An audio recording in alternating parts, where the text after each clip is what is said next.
Salmo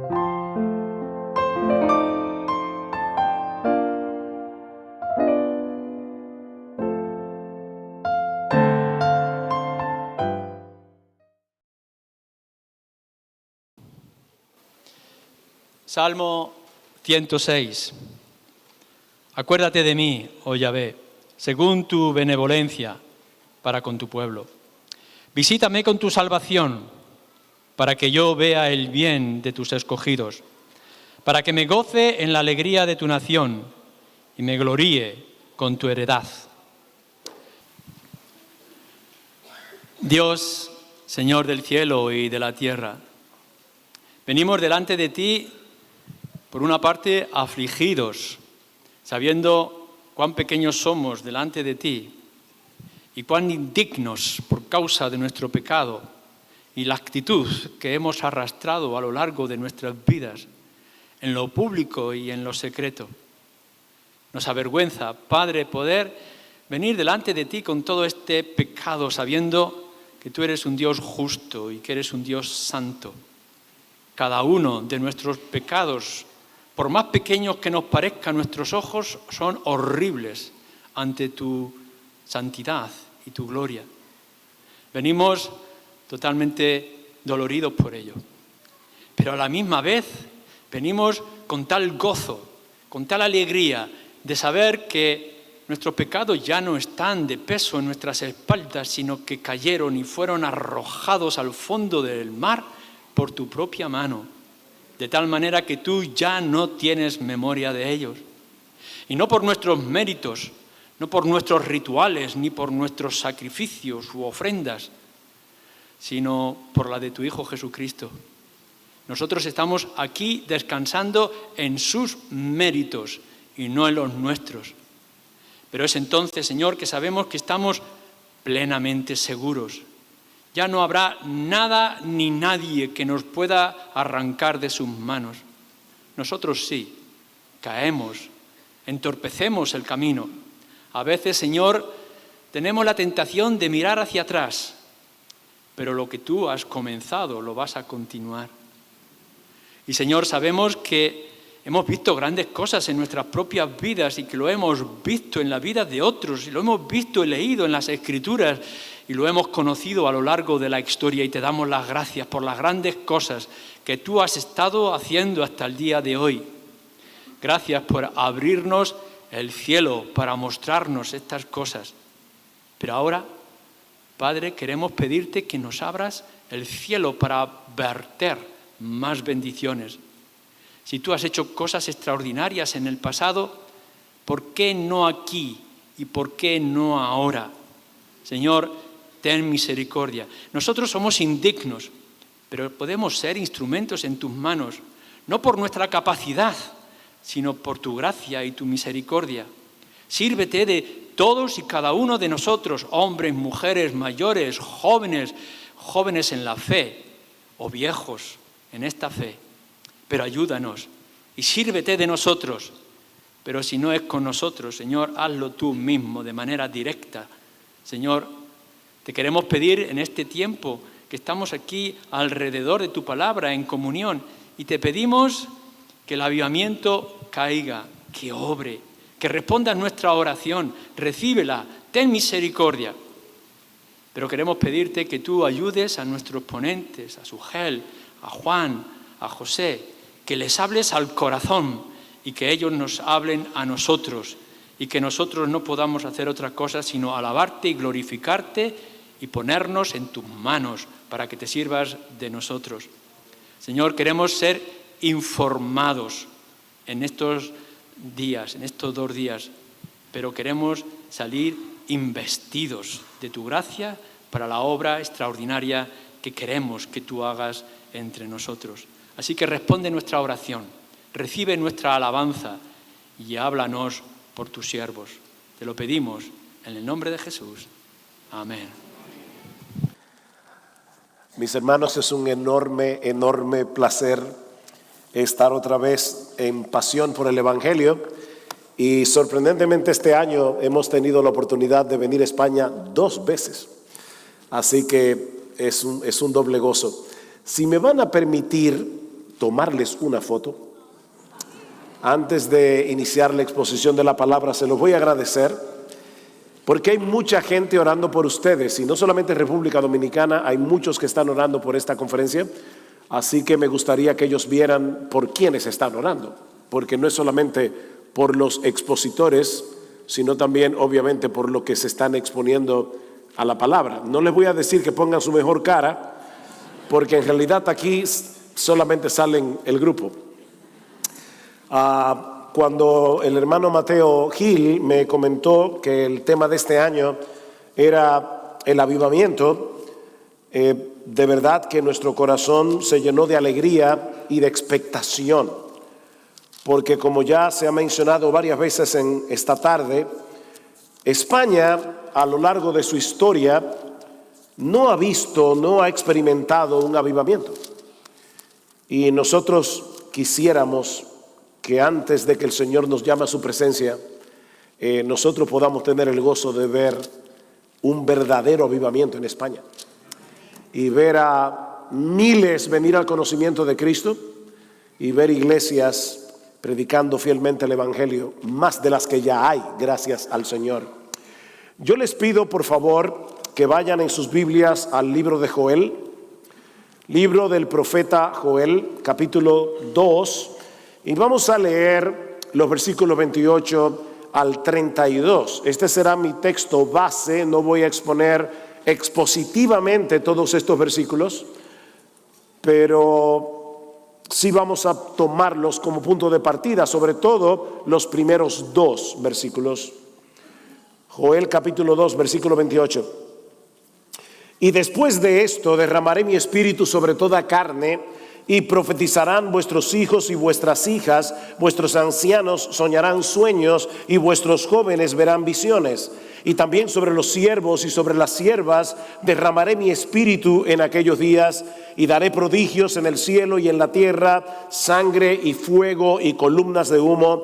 El sol se convertirá en tinieblas y la luna en sangre antes que venga el día grande y espantoso de Jehová. Y todo aquel que invocare el nombre de Jehová será salvo, porque en el monte de Sión y en Jerusalén habrá salvación, como ha dicho Jehová, y entre el remanente el cual él habrá llamado.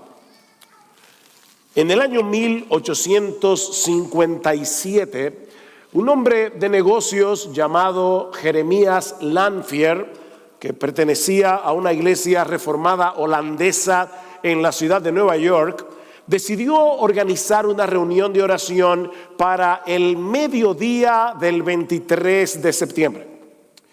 Llegó la hora señalada, las 12 del mediodía, y nadie apareció. Pero 30 minutos más tarde llegaron 6 hombres. A la semana siguiente el número se incrementó a 20. A la otra semana a 40. El número siguió aumentando hasta que en un lapso de 6 meses unas 10,000 personas, tanto hombres como mujeres, se reunían a orar todos los días.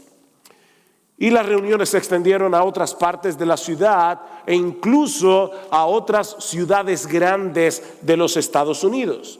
De esa manera se inició un despertar en el que muchos creyentes fueron avivados en su fe y muchos otros fueron alcanzados por el Evangelio.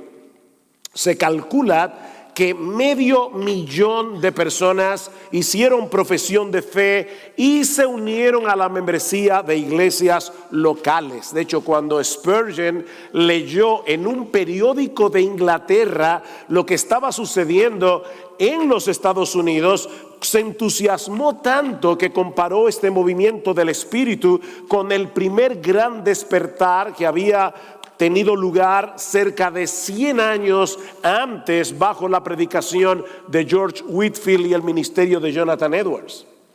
Este despertar espiritual no terminó ahí, sino que traspasó el Atlántico, llegando hasta Gales y luego parte de Escocia, Inglaterra e incluso Europa continental, donde una cantidad similar de personas, unos 500,000 de personas, conocieron al Señor.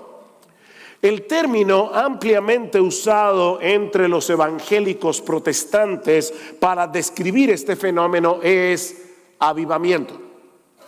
Y a mí me ha tocado la tarea de abrir esta conferencia definiendo de qué se trata. Pero, mis hermanos, debo decir, y no creo que fue de maldad, que me dieron la tarea más difícil. No es fácil definir lo que es un avivamiento. Y esto por varias razones. Por un lado, aunque esta es una palabra común en el pueblo evangélico, tristemente no todos la usan con el mismo significado. Algunos llaman avivamientos a cualquier tipo de excitación religiosa o incluso a un conjunto de reuniones mayormente de carácter evangelístico, por solo citar algunos ejemplos. Por otra parte, no siempre que la palabra avivamiento aparece en las Escrituras se refiere al fenómeno que nosotros conocemos hoy como tal. Por ejemplo, en la versión King James, que fue publicada en el año 1611, aparece la palabra avivamiento en textos como Esdras capítulo 9, versículos 8 al 9, Isaías capítulo 57, 15, Oseas capítulo 6, versículo 2 y Habacuc capítulo 2. Pero no fue sino a partir del 1740 que comenzó a popularizarse el término avivamiento para referirse a un derramamiento especial del Espíritu. Así que una versión del 1611 no podía referirse a un fenómeno como el que se iba a describir más adelante usando la misma palabra. Y lo mismo podemos decir de la versión de Casiodoro de Reina, que se publicó por primera vez en 1569 y luego se republicó en el 1602 con las ediciones de Cipriano de Valera. Una tercera razón que dificulta la definición de este fenómeno se debe precisamente al papel del Espíritu Santo en el avivamiento. Si ustedes recuerdan aquella conversación que tuvo el Señor Jesús con Nicodemo en el capítulo 3 del Evangelio de Juan, Cristo compara el obrar del Espíritu con el soplar del viento. El obrar del Espíritu es tan misterioso, es tan impredecible como el soplar del viento. Eso no quiere decir, obviamente, que no podamos decir nada al respecto. Un misterio no es lo mismo que un enigma. Un enigma es una pared impenetrable, mientras que un misterio es un océano sin fondo. Podemos sumergirnos hasta donde la revelación bíblica lo permita, pero siempre quedará una inmensidad debajo de nuestros pies a la que no vamos a poder llegar. Y la obra del Espíritu, al producir un avivamiento, tiene mucho de misterioso y tiene mucho de impredecible. Pero tal vez la razón que hace más difícil la definición de avivamiento es el profundo impacto que ha tenido la teología de Charles Finney, ministro norteamericano nacido en 1792, es decir, unos 50 años después del primer gran despertar, y a quienes algunos erróneamente han llamado el padre del avivamiento moderno. Según la enseñanza de Finney, que lamentablemente siguen muchos evangélicos en el día de hoy, ni la regeneración ni el avivamiento son una obra sobrenatural de parte de Dios, sino que dependen enteramente de una decisión humana. Lo único que hace el Espíritu Santo en la conversión, según Finney, es persuadir al pecador con la verdad predicada, pero es el hombre el que produce su propia regeneración, dice Finney, al tomar la decisión de cambiar el curso de su vida. Eso depende completamente de nosotros, dice él, no de Dios.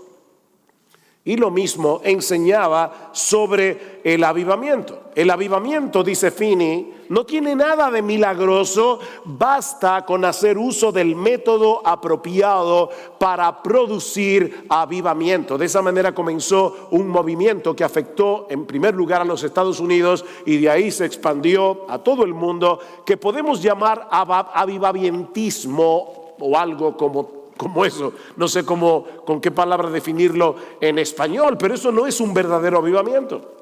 Según Finney, si nosotros no estamos experimentando un avivamiento es porque la iglesia ha fallado en usar los medios apropiados para producirlos. Todas estas razones hacen que una definición precisa del avivamiento resulte difícil. Y como les decía al principio, es la tarea que me han encomendado. Entonces, ¿qué es un avivamiento? Bueno, antes de pasar a responder directamente esa pregunta, tenemos que detenernos por un momento en este pasaje de Joel que leímos hace un momento, cuyo cumplimiento lo tenemos en el día de Pentecostés, según Hechos capítulo 2. Vean una vez más Joel capítulo 2, y esta vez solamente leamos los versículos 28 al 29. Y después de esto derramaré mi espíritu sobre toda carne, y profetizarán vuestros hijos y vuestras hijas, vuestros ancianos soñarán sueños, vuestros jóvenes verán visiones, y también sobre los siervos y sobre las siervas derramaré mi espíritu en aquellos días. ¿De qué está hablando Joel aquí? Bueno, antes de responder esa pregunta es importante señalar que durante el antiguo pacto el Espíritu Santo obraba. El Espíritu Santo no estaba ausente del antiguo pacto, porque de lo contrario no habría habido salvación para nadie. Es el Espíritu Santo el que siempre ha obrado salvación en el alma de un ser humano.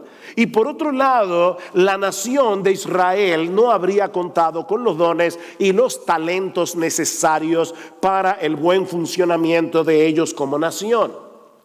Sin embargo, la influencia del Espíritu era limitada durante el antiguo pacto, tanto en su alcance como en la medida de su operación. Y podría citar varios textos del Antiguo Testamento para probar mi punto, pero voy a limitarme en esta noche a citar únicamente dos declaraciones de nuestro Señor Jesucristo. La primera se encuentra en Juan capítulo 7, un texto sumamente conocido. Si alguno tiene sed, venga a mí y beba. El que cree en mí, como dice la Escritura, de su interior correrán ríos de agua viva. Y ahora escuchen esta nota editorial del apóstol Juan. Esto dijo del Espíritu que habrían de recibir los que creyesen en él, pues aún no había venido el Espíritu Santo, porque Jesús no había sido aún glorificado. Evidentemente hay una distinción aquí entre lo que sucedía en el antiguo pacto y lo que habría de suceder después de la glorificación del Señor. Hay una conexión entre la glorificación de Jesús y la promesa del derramamiento del Espíritu. De ahí las palabras del Señor a sus discípulos en Juan capítulo 16, versículo 7. Os conviene que yo me vaya. Obviamente, después de su muerte, resurrección, ascensión, os conviene que yo me vaya, porque si no me fuera, el Consolador no vendría a vosotros, pero si me fuere, os lo enviaré. De manera, mis hermanos, que hasta la muerte, resurrección y ascensión del Señor Jesucristo, la presencia y las operaciones del Espíritu eran limitadas. Pero luego todo cambiaría. Y eso es precisamente lo que Joel está profetizando aquí. Si leen el libro de Joel, se van a dar cuenta que el pueblo de Dios había pecado gravemente contra el Señor. Y Dios iba a enviar como castigo sequía a la nación. Pero luego en los versículos 21 al 27 del capítulo 2, Dios promete traer lluvia abundante sobre el pueblo. Y se refiere a lluvia real, o sea, lluvia del cielo, de la que cae de la nube.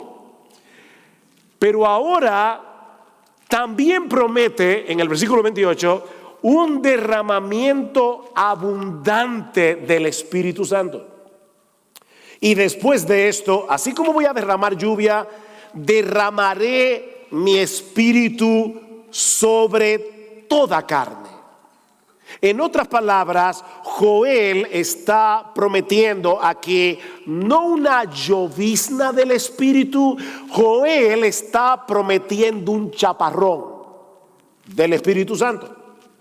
Esta es una promesa que encontramos en otros libros proféticos del Antiguo Testamento, sobre todo Isaías, Ezequiel, por ejemplo.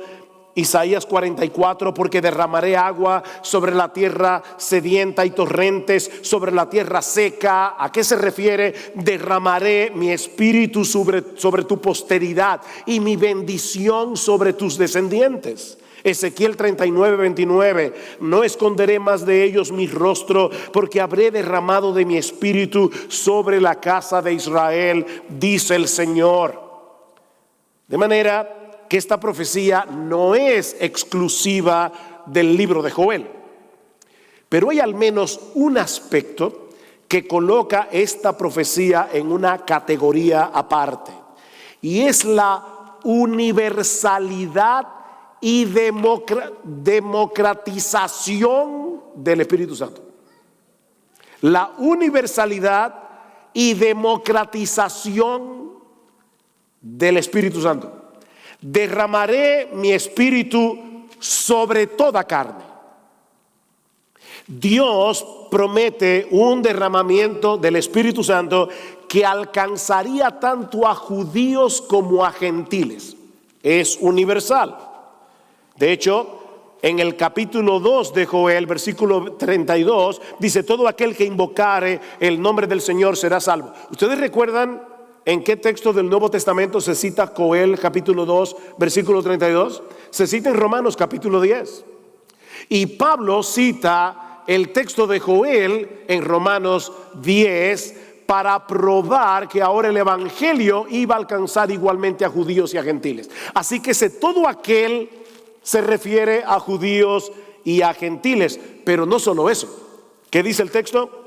Que esa bendición la disfrutarían todos y cada uno de los miembros del nuevo pacto. Derramaré mi espíritu sobre vuestros hijos, sobre vuestras hijas, sobre vuestros ancianos, sobre vuestros jóvenes, sobre vuestros siervos y vuestras siervas. Por eso hablaba de la democratización de la obra del Espíritu.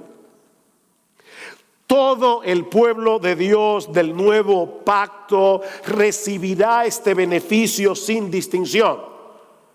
Lo digo en futuro, mirando la profecía desde los ojos de Joel. Si lo dijera desde nuestros ojos, tenemos que decir que todo el pueblo de Dios del nuevo pacto ha recibido esa bendición. Hermanos, todos los creyentes hemos sido bautizados en el Espíritu Santo. Todos. ¿Cuándo tendría cumplimiento esta profecía? Bueno, gracias al Señor, aquí no tenemos que especular, porque el mismo Nuevo Testamento lo responde en Hechos capítulo 2, en el día de Pentecostés. ¿Recuerdan ustedes cuando las personas comenzaron a hablar de los apóstoles y los discípulos y decían que estaban borrachos porque los oían hablar en otras lenguas? Y Pedro se para y dice: estos no están borrachos como ustedes piensan, mas esto es lo dicho por el profeta Joel. Así que no tenemos que especular. Joel capítulo 2 versículo 28 en adelante se cumplió el día de Pentecostés. Ese día inauguró una nueva era en la historia de la redención. El Cristo glorificado ha derramado sobre cada uno de los suyos su espíritu, dice en Hechos capítulo 2 versículo 32, para explicar lo que estaba sucediendo. Dice el apóstol Pedro: a este Jesús resucitó Dios, de lo cual todos nosotros somos testigos. Así que, exaltado por la diestra de Dios y habiendo recibido del Padre la promesa del Espíritu Santo, ha derramado esto que vosotros veis y oís. ¿Recuerdan, hermanos, qué significa la palabra Cristo? La palabra Cristo es el equivalente griego de la palabra hebrea Mesías. ¿Y qué significa la palabra Mesías? Significa ungido. Así que Cristo es el ungido de Dios por excelencia. Dice en Juan capítulo 3 versículo 34 que Jesucristo posee el Espíritu sin medida. Y ahora en Pentecostés, el ungido por excelencia de Dios ha ungido a su pueblo, ha derramado su Espíritu sobre su iglesia. O como dice Pablo en Tito capítulo 3, 4 al 6, Dios el Padre derramó su Espíritu abundantemente sobre nosotros por Jesucristo nuestro Salvador. Esto es algo que sucedió en Pentecostés una vez y para siempre. Mis hermanos, este es un evento único e irrepetible. No necesitamos otro Pentecostés, así como no necesitamos que Cristo vuelva a morir en una cruz y vuelva a resucitar. Es un evento único. Pentecostés trazó la norma para la vida de la iglesia por todas las edades hasta su regreso en gloria. Y saben que, mis hermanos, esa norma ya en sí misma es una bendición incalculable. Nosotros tenemos al Espíritu. ¿Tú entiendes eso? Nosotros somos morada del Espíritu. Tú eres creyente y te convertiste ayer. Tú eres templo del Espíritu. Igual que el creyente más anciano en la fe que hay en este lugar. Somos templo del Espíritu. Y es impresionante las cosas que hace el Espíritu en la iglesia. Noten, hermanos, yo no estoy hablando todavía de avivamiento. Y para mí es muy importante eso. Yo estoy hablando de la norma que vino a la iglesia por causa de Pentecostés. Una iglesia normal, una iglesia sana, tiene al Espíritu Santo. Es el Espíritu, mis hermanos, el que nos mueve a dejar de confiar en nosotros mismos para confiar enteramente en Jesús. Cada vez, cada instante que tú dejas de confiar en ti mismo y confías en el Señor, es por la obra de su Espíritu en ti. Es el Espíritu el que produce en nosotros el anhelo de ser más santos. Es el Espíritu el que produce en ti el deseo de luchar contra el pecado.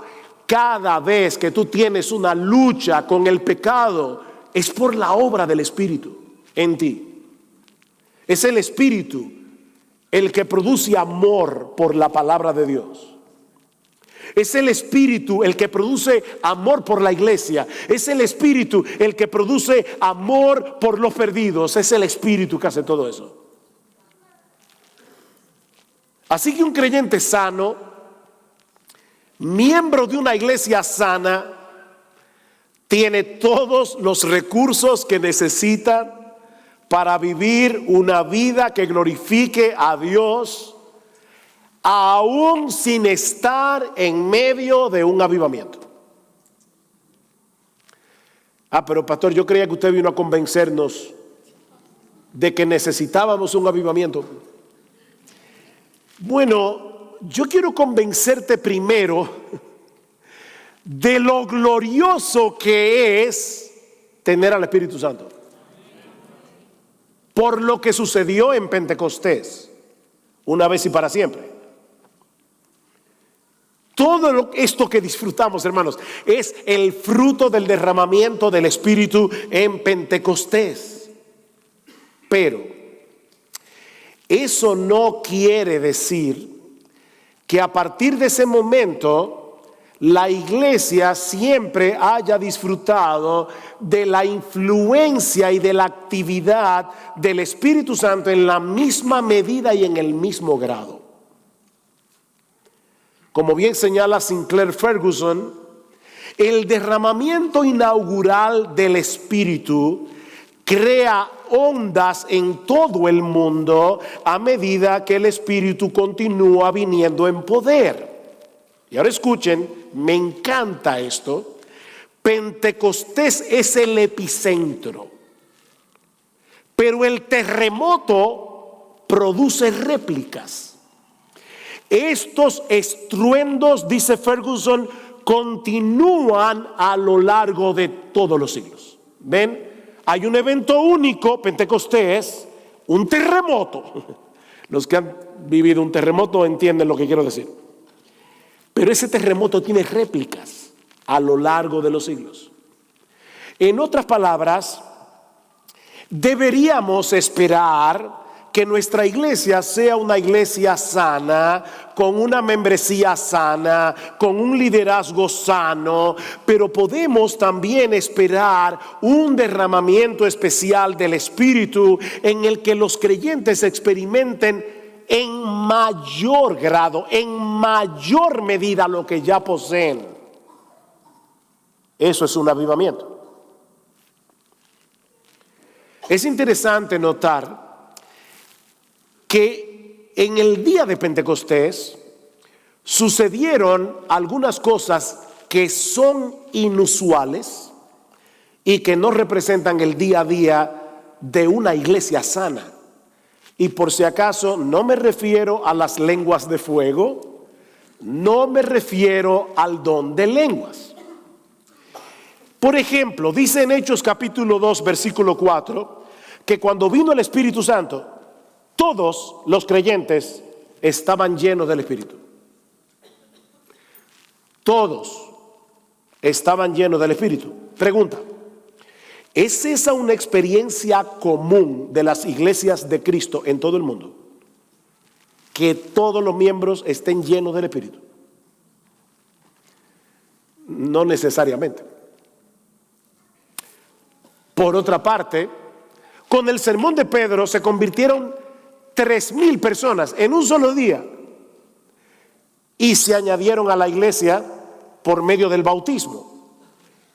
Mis hermanos, eso no es algo que sucede todos los días, que en una iglesia, en un día, se conviertan 3,000 personas, verdaderamente convertidas. De manera que aún en Pentecostés, lo normal se mezcló con lo extraordinario. ¿Ven? Trazó la norma, por un lado, para la iglesia, como hemos dicho ya, pero marcó también el inicio de una nueva era en la que la influencia del Espíritu habría de experimentarse en grados y medidas diferentes en diferentes épocas. Enseñando acerca de la oración, Jesús dice a los discípulos que si nosotros, que somos malos, sabemos dar buenas dádivas a nuestros hijos. Mañana vamos a predicar de ese texto al hablar del avivamiento y la oración. Pero ¿qué le dice Jesús? Cuánto más vuestro Padre Celestial dará el Espíritu Santo a los que se lo pidan. Pregunta, mis hermanos, ¿está esa promesa vigente todavía en el día de hoy, después de Pentecostés? ¿Podemos nosotros pedirle al Padre que envíe su Espíritu Santo? Por supuesto que sí. Por supuesto que sí. Nosotros podemos pedir a Dios en oración una mayor influencia de su Espíritu en medio nuestro.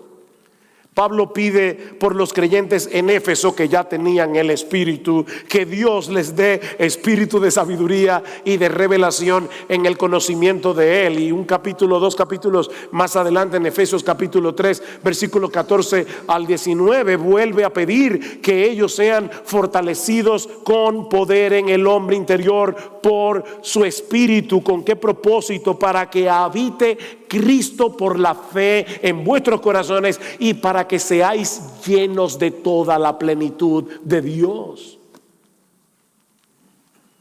El mismo Pablo, cuando estaba preso en Roma, le escribe a los filipenses diciéndoles que él sabía que por vuestra oración y la suministración del Espíritu de Jesucristo, esto resultará en mi liberación. Pregunta, ¿tenía Pablo el Espíritu Santo? Por supuesto que sí. ¿Cómo es entonces que él esperaba la suministración del Espíritu?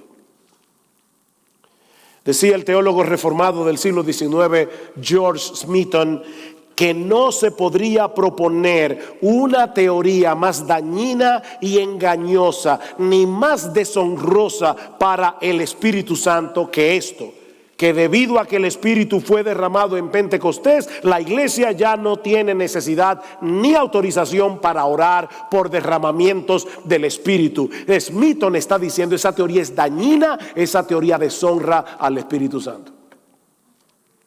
Nosotros ya tenemos el beneficio de Pentecostés, pero podemos pedir, Señor, por favor, envía tu Espíritu. Envía más de tu Espíritu.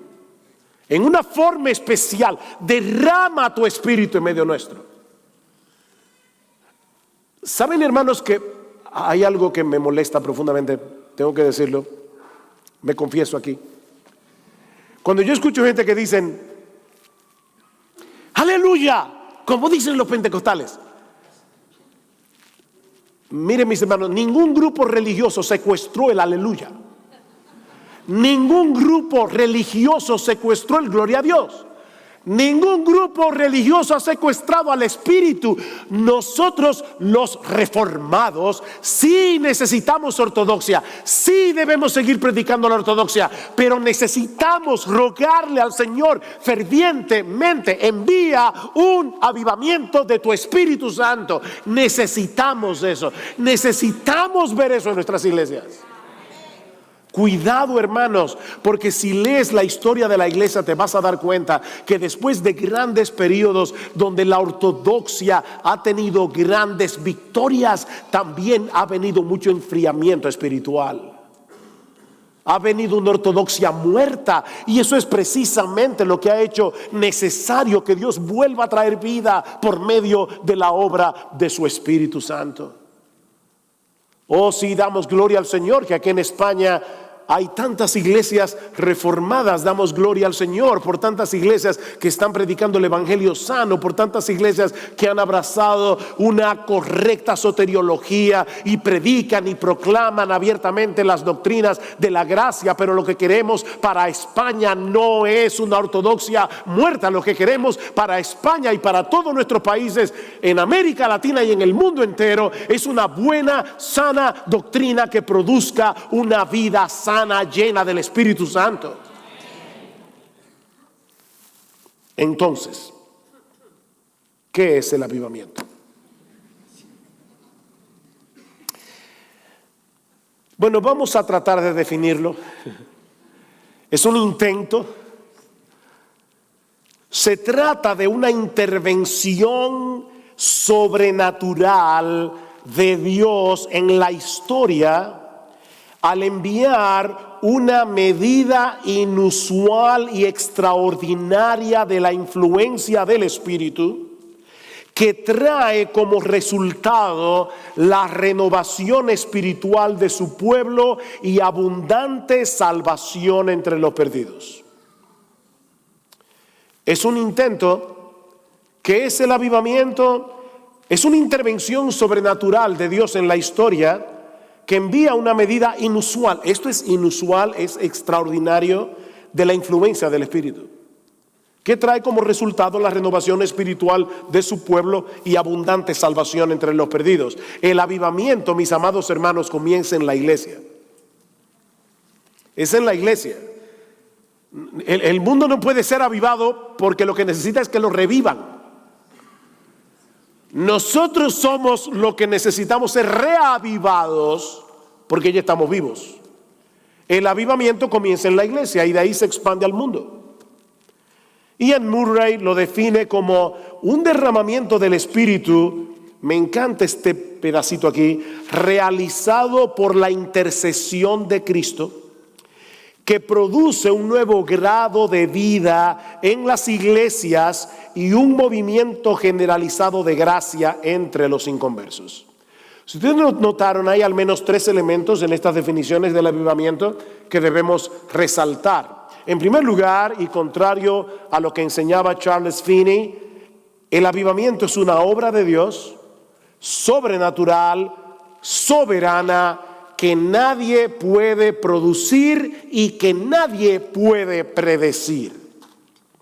Una de las cosas más extrañas que han ocurrido después de Finney, sobre todo en la iglesia norteamericana, es que dicen lunes, día de avivamiento. ¿Y cómo tú puedes saber que va a venir un avivamiento el lunes?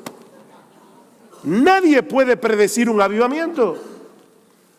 Debemos desearlo, debemos clamar a Dios que el Espíritu de Dios opere en nosotros un profundo sentido de su presencia, una pasión dominante por nuestro Señor Jesucristo, amor por su palabra, amor por su iglesia, amor por los perdidos, en un grado y medida que nunca antes hemos experimentado. Debemos orar por eso.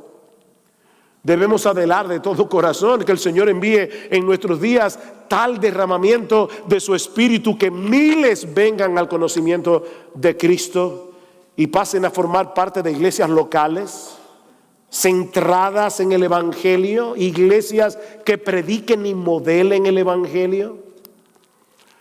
Déjame hacerte una pregunta, y esta va dirigida a los españoles. Hermanos y hermanas españoles, ¿ustedes creen que Dios puede enviar tal derramamiento del Espíritu en toda España que miles, cientos de miles vengan al conocimiento del Señor? Porque Dios lo ha hecho en el pasado y lo ha hecho en momentos donde el secularismo había avanzado bastante. Cuando llegó el gran despertar en las colonias americanas, el racionalismo de la Ilustración francesa ya había contagiado a los Estados Unidos. Bueno, no eran los Estados Unidos todavía, era colonia inglesa. Pero aún en medio de ese tiempo de racionalismo, de ese tiempo de frialdad en las iglesias, Dios envió un avivamiento. ¿Y qué avivamiento? Dios puede hacerlo, hermanos, pero es Dios el que soberanamente envía los avivamientos, y los envía de maneras diversas y con propósitos diversos. A veces viene sobre una iglesia, otras veces viene sobre un grupo de iglesias, a veces duran varias semanas, a veces duran meses, a veces duran años, y lo sorprendente es que terminan tan abruptamente como empezaron. Sorprendentemente. A veces alcanza a toda una nación, a veces a varias naciones a la vez. A veces Dios envía un avivamiento para renovar su iglesia después de un periodo de decadencia espiritual. Otras veces no es así. Yo sé que algunos piensan que el avivamiento siempre es antecedido por un tiempo de decadencia. No, si leemos la historia nos vamos a dar cuenta que no siempre es así. A veces Dios envía un avivamiento para fortalecer la fe de los creyentes en tiempos de persecución. El Señor puede traer un avivamiento para alcanzar a sus escogidos antes de que vengan tiempos de epidemia que van a terminar abruptamente con la vida de miles, como sucedió en Escocia en 1831. A veces Dios envía avivamiento antes de guerras terribles. De hecho, 3 años después del avivamiento que se produjo en Nueva York, 1857-1858, que pasó en los Estados Unidos, estalló una guerra civil que costó la vida de 600,000 personas en el campo de batalla. Pero Dios había enviado antes un avivamiento. Se trata de una obra sobrenatural, una obra misteriosa que Dios envía conforme a sus buenos propósitos, cuando quiere y como quiere.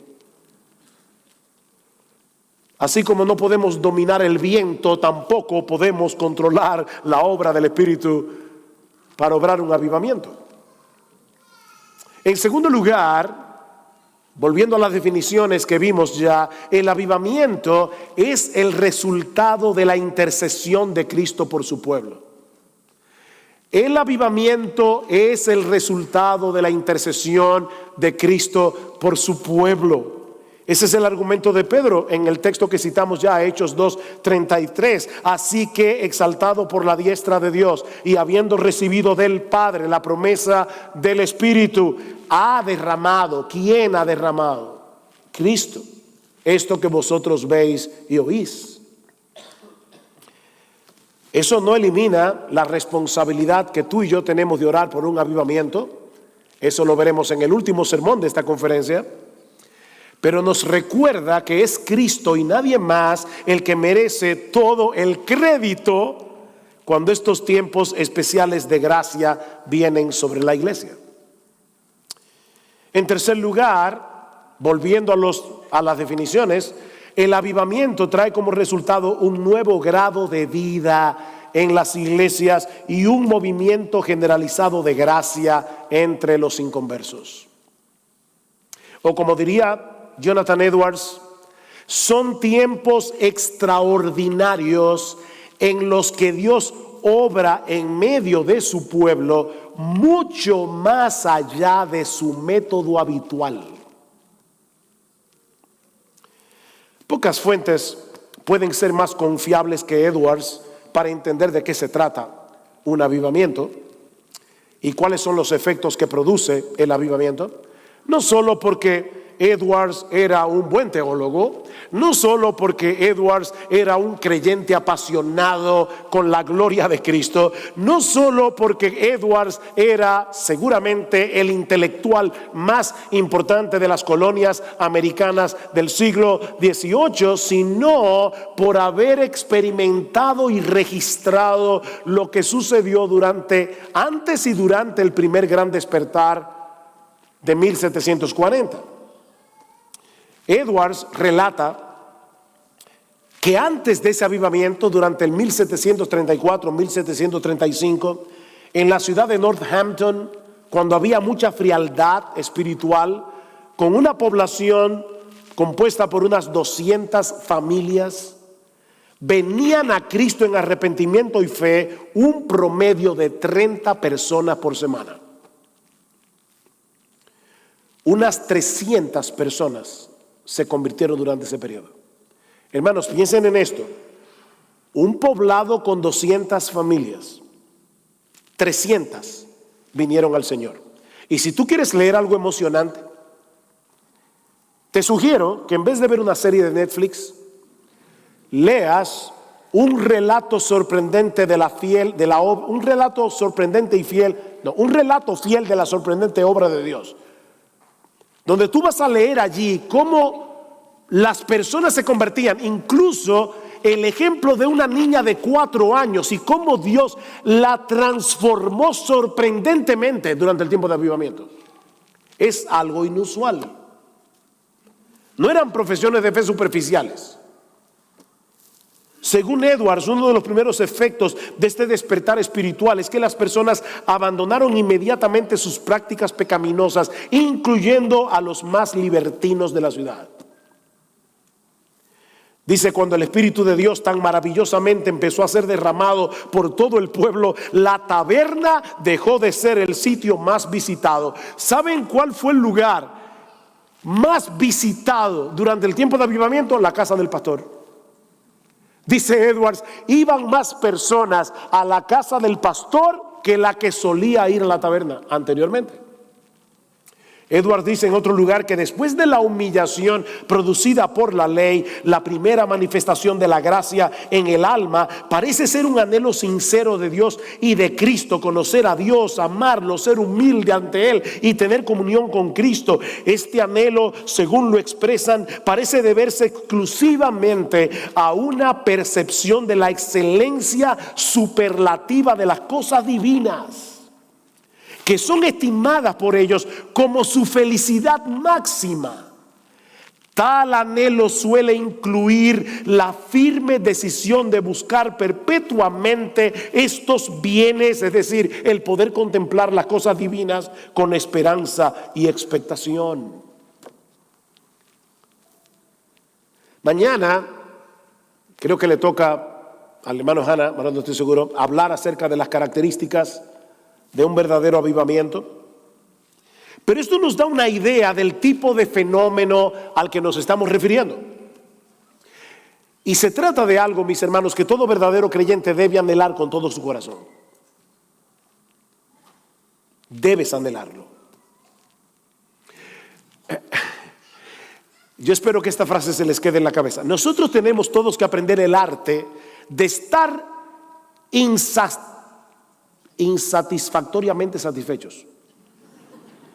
O satisfactoriamente insatisfechos, como tú quieras. ¿A qué yo me refiero? Pablo en Filipenses capítulo 4 dice que él había aprendido a estar satisfecho. ¿Recuerdan? He aprendido a contentarme cualquiera que sea mi situación. O sea que en cuanto a la situación física, dice él, yo me siento satisfecho.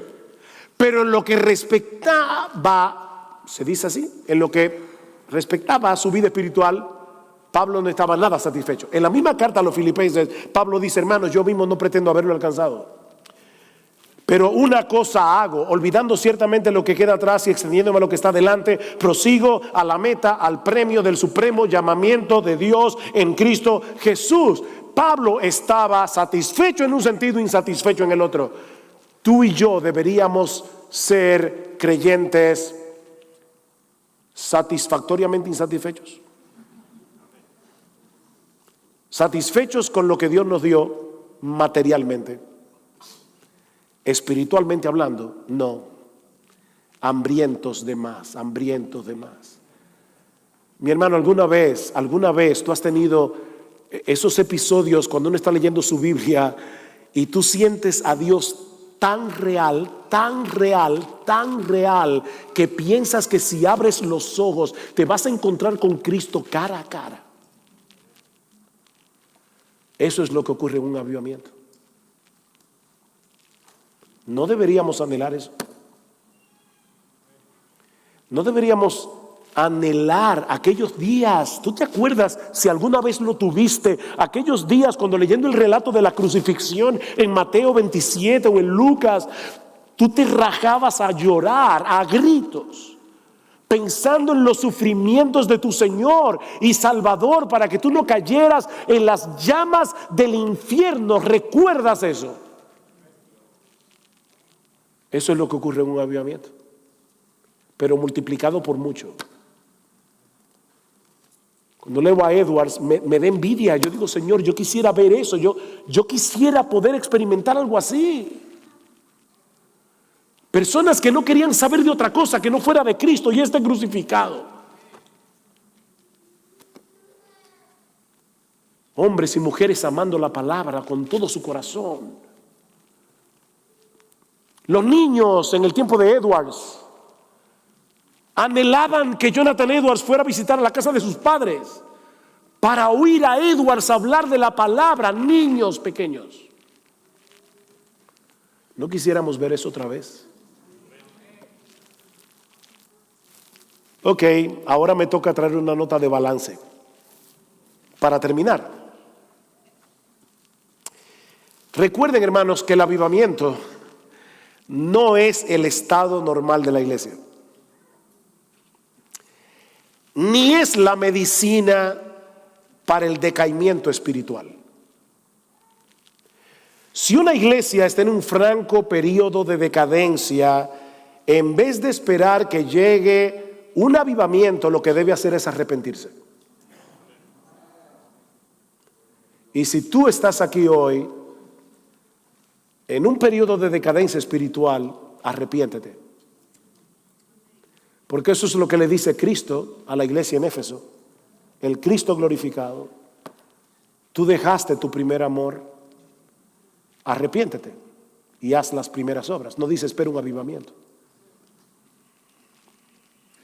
Una iglesia puede ser sana, estar espiritualmente viva, sin estar experimentando un avivamiento. Y yo sé que eso puede sonar extraño en una conferencia sobre el avivamiento, pero yo creo que este balance es importante. La obra cotidiana del Espíritu es suficiente. La obra cotidiana del Espíritu es suficiente. Dice Ian Murray, es un error suponer que la iglesia solo puede ser fructífera y solo puede avanzar cuando experimenta un avivamiento. Dice, es un error. Y luego añade más adelante que si suponemos que la única bendición que vale la pena procurar es la que se obtiene en tiempos de avivamiento y pasamos por alto lo normal por el deseo de lo extraordinario, no solo estamos equivocados, sino que terminaremos decepcionados. Sí debemos anhelar un avivamiento, debemos clamar fervientemente por un avivamiento, pero no olvidemos la enseñanza del apóstol Pedro, cuando dice en su segunda carta, como todas las cosas que pertenecen a la vida y a la piedad nos han sido dadas por su divino poder, mediante el conocimiento de aquel que nos llamó por su gloria y excelencia, por medio de las cuales nos ha dado preciosas y grandísimas promesas, para que por ellas llegaseis a ser participantes de la naturaleza divina. En otras palabras, por todo lo que ya tenemos en Cristo, ya lo tenemos. Ahora podemos con toda diligencia y en dependencia del Espíritu añadir a nuestra fe virtud, a la virtud conocimiento, al conocimiento dominio propio. Ustedes conocen el pasaje. Porque si estas cosas están en vosotros y abundan, no os dejarán estar ociosos ni sin fruto en cuanto al conocimiento de nuestro Señor Jesucristo. No digo esto para restarle importancia al avivamiento. Oh, mis hermanos, quiera el Señor concedernos experimentar en nuestros días un derramamiento especial del Espíritu Santo, un chaparrón del Espíritu aquí en España, en América Latina, en los Estados Unidos, en el mundo entero. Quiere el Señor. Oremos por esa bendición. Pero sea que lo veamos o no, quiere el Señor concedernos iglesias vivas, que tomen en serio su palabra, que en dependencia de ese espíritu que fue derramado en Pentecostés, sus miembros proclamen y modelen el evangelio para la gloria de Dios en Cristo, para la edificación de los santos y para la edificación, la salvación de los perdidos. Sí, clamemos por un avivamiento, hermanos, pero clamemos también porque se levanten más iglesias sanas, con miembros sanos y un liderazgo sano. Iglesias que amen el evangelio, iglesias que proclamen el evangelio, iglesias que salgan y proclamen a los perdidos el evangelio, iglesias que modelen el evangelio, hogares donde el evangelio sea el centro. Oh, quiere el Señor concedernos ambas bendiciones: iglesias sanas, miembros sanos y un avivamiento del Espíritu Santo. Vamos a orar. Padre, nosotros queremos darte gracias, oh Señor, por habernos dado en esta hora el poder hablar de un tema como este, Señor. Perdónanos, Padre bueno, porque no hemos orado fervientemente por un avivamiento. Pero perdónanos también, Señor, porque no oramos ferviente y constantemente porque se levanten más iglesias sanas, con miembros sanos, con líderes sanos, que proclamen y vivan y modelen el bendito evangelio de la gloria de nuestro precioso, de nuestro hermoso y exaltado Salvador Jesucristo, en cuyo nombre pedimos estas cosas. Amén y amén.